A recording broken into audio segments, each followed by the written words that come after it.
Hi, Tony Selzer here. We got another great show. I've got Guy Powell with Pro Relevant Marketing on. Now, you know, there are very few people that speak in the same terms that I do, and I just love this intersection of data, results, knowing how the campaign's going to go before the campaign's going to go. And in the brand space, when you're spending 30 to 40 million dollars, I mean, this is launching a new product. This is live or die for a lot of people's profession on whether or not they're going to do what they set out to do when the campaign launched. And, you know, you think about the risk, the venture that these organizations go on, and the pressure that these chief marketing officers, these product managers own to take a company to market, take a product to market like this. Pro Relevant really has the chance to allow them to see into the future and to know everything they can know in this game today. Is that fair? Yeah, it sure is, and thank you, Tony. Appreciate it. You're absolutely right.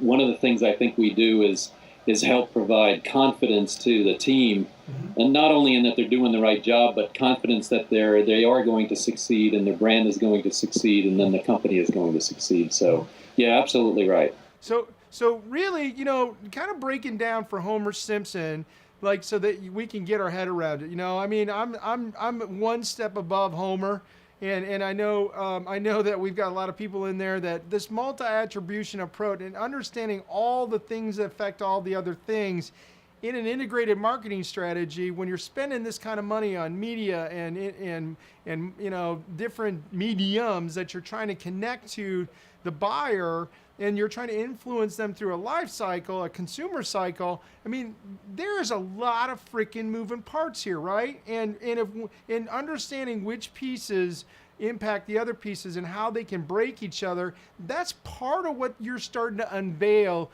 using big data, right? Yeah, absolutely. And, you know, and I like your point, and, you know, thinking about Homer, and I don't know if he eats yogurt, maybe he eats the high-fat kind of yogurt, but you know, that's exactly what we do. Is we help the marketer figure out how best to market to you know, the Homer Simpsons.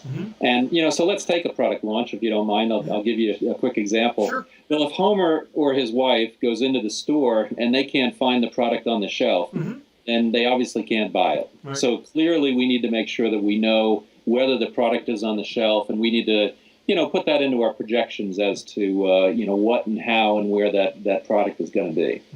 You know, then the second thing is he goes into the store and he sees the product on the shelf, and he's going to read the label.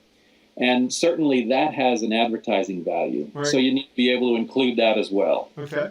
Then that product has a price, and when he looks at that price and he compares it to another price of another yogurt, then certainly we need to include, you know, the price of that high-fat yogurt for Homer and his wife. Sure. Then, of course, when he goes into the store, we want to already have told him about the brand that we're launching, the new Homer Simpson yogurt brand. And so that when he goes into the store, he's actually looking for it, and he actually then has a you know, some kind of a notion of what the brand means compared to the other brands of yogurt that might be there. And that's what our software does. That is exactly what our software does. Right. And not only that, the way we told him, those mediums are going to have different attributes. They're going to affect how likely he is to buy, how long it's going to take him to buy, right? And you're collecting all the best data points for measuring all those mediums. And you've built a model that shows, you know, a guideline, if you will, of how those are affecting each other even, and then taking the in-store experience, the point of sale stuff, you know, the effectiveness of the brand and all the things that are being done and communicating direct to the consumer, you can get pretty damn close, you know, better than hand grenades and horseshoes, right? To know how well the campaign's going to do before the campaign launches, right? Yeah, absolutely. And that's what we do. And that is one of the major spaces where we operate in, is that first 6 months to 12 months right after the product launches. And so what we have is a technology, it's called agent-based modeling. And what it does, without going into real detail here on this talk, is that we basically model the market as if there are 1,000 Homer Simpsons, there are 1,000 Barney Fifes, there are 1,000 whatevers, And we model them and how they would go into the store and respond to media and respond to pricing and the brand and everything else. And whether the media is digital or traditional or an event or whatever it happens to be. And it's that response and that model that we build to support, the launch of some new brand of high-fat yogurt in this case. So how did you get into this? Well, that's an ugly story. No, actually, it's not. I probably started because I wrote a book called Return on Marketing Investment. Okay. And that got me into the marketing ROI space. And then a friend of mine was working at a company that sold this software. And then we started working together, and I became one of their biggest outlets for this software with this service and capability. And then we ended up buying that software, and I've been at it ever since. I own the software, my company does, and we've been doing this for, 6, 7, 8 years or so now. So you came in not as the engineer that built the solution.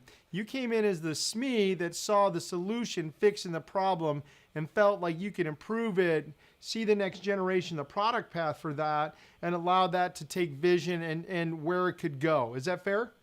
Yeah, exactly right. A long time ago, I was a product manager in a technology company and also, marketing. And one of the things I think that I really was able to do was to match the customer needs, the big brands, the Procter & Gamble's, the Unilevers, the Coca-Colas, and match what they were trying to do or were about to try to do with what we were building from a software perspective, and make sure that aligns so that the software development and the software capability then aligns with what's going on in the minds of those brand managers and product managers and market researchers with these big brands that are out there. Yeah. Hey, Guy, one last question while I got you on the show.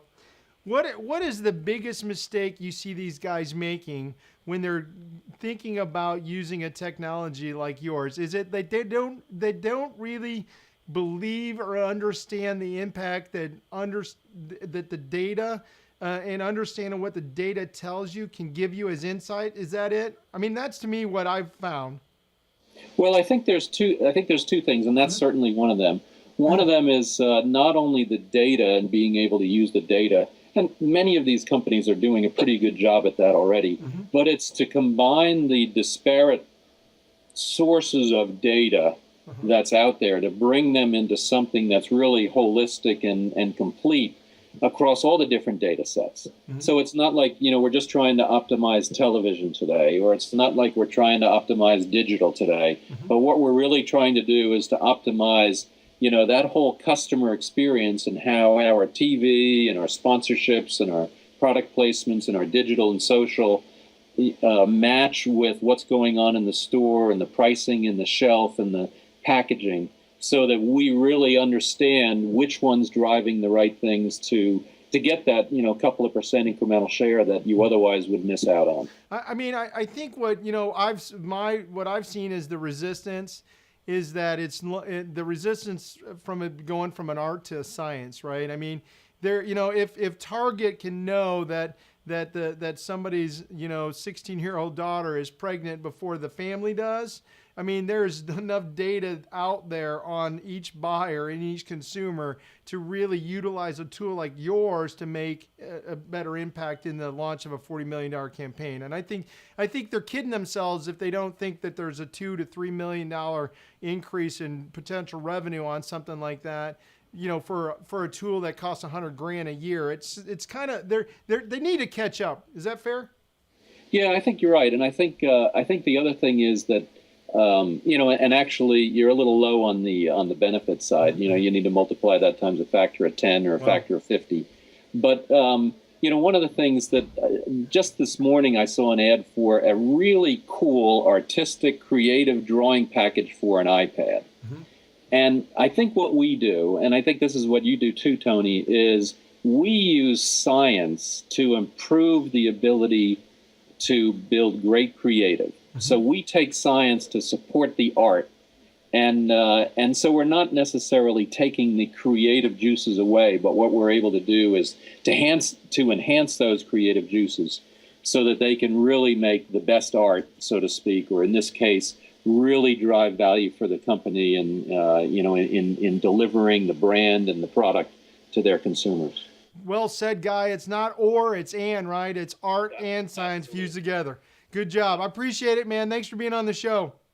Yeah, thank you, Tony. Appreciate it. Thanks for the time today.